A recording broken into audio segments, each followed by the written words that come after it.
ఇంతకుముందు కూడా నేను ప్రస్తావించాను. కాకపోతే రెగ్యులర్గా నా వీడియోలు ఫాలో అయ్యే వాళ్ళకి ఒకటి అర్థమయ్యి ఉంటుంది, కానటువంటి వాళ్ళకి అర్థం కాదు. ఇవాళ ఈనాడు ఈ అరాచకం అనంతం అంటూ ఒక నియోజకవర్గంలో ఓటర్లను ఇంకొక నియోజకవర్గానికి మార్చేశారు అన్నటువంటిది రాసుకొచ్చింది. నేను ఈ మాట చాలా కాలం క్రితం చెప్పా. ఊరు ఇప్పుడు చాలామందికి ఇల్లు ఇచ్చారు కదా, దాదాపు 17,000 ఏమో కాలనీలు, అంటే 30 లక్షల పట్టాలంటే దాదాపుగా 20 లక్షల మందికి ఇచ్చేసినట్టు. అందులో 8 లక్షల మంది కట్టేసుకున్నారు, 8.5 లక్షలు. ఇంకో 11 లక్షలు అండర్ కన్స్ట్రక్షన్లో ఉన్నాయి. అందులో 30% పూర్తయిన వాళ్ళు ఉన్నారు, 50% పూర్తయిన వాళ్ళు, 70% పూర్తయిన వాళ్ళు. ఇక్కడ అది పెట్టినటువంటి సందర్భమే ఎందుకు అంటే, కొత్తగా అంటే తనకంటూ నష్టం ఉన్నటువంటి చోట్ల కూడా ఓట్ బ్యాంక్ పర్ఫెక్ట్గా తయారు చేసుకోవడం అన్నది జగన్ వ్యూహం.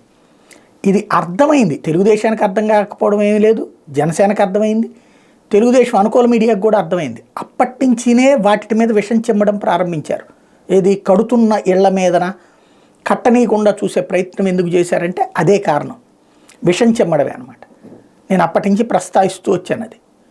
ఇప్పుడు ఇవాళ రాసుకొచ్చిన ఈ వార్త తర్వాత అర్థమవుతుంది అదే జగన్ వ్యూహం ఏంటంటే, ఇప్పుడు ఫర్ ఎగ్జాంపుల్ అమరావతిలో స్థలాలు ఇచ్చారు. ఎక్కడోళ్ళకి, బెజవాడ వాళ్ళకి, మంగళగిరి వాళ్ళకి, దుగ్గిరాల వాళ్ళకి ఇచ్చారు. అక్కడ 50,000 కొత్త ఓట్లు వస్తాయి. అక్కడ ఓటు కూడా ట్రాన్స్ఫరే కదా, ఇల్లు నీకు ఎక్కడ ఉంటే అక్కడే కదా ఆటోమేటిక్గా.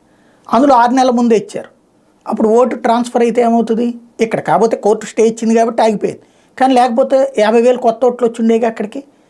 అట్లాగే వివిధ చోట్ల ఓట్లు మార్పు అన్నటువంటి జరిగింది. అంటే తద్వారా తన వ్యతిరేక ప్రదేశాల్లో కూడా అనుకూల ఓట్లని సృష్టించుకునేటటువంటి ఎత్తుగడ జగన్మోహన్ రెడ్డి వేసింది అర్థమైనటువంటి తెలుగుదేశం వాళ్ళ అనుకూల మీడియా ఇప్పుడు దాన్ని ఇంకొక కోణంలో ట్విస్ట్ చేసి వక్రీకరించి రాసే ప్రయత్నం చేస్తుంది.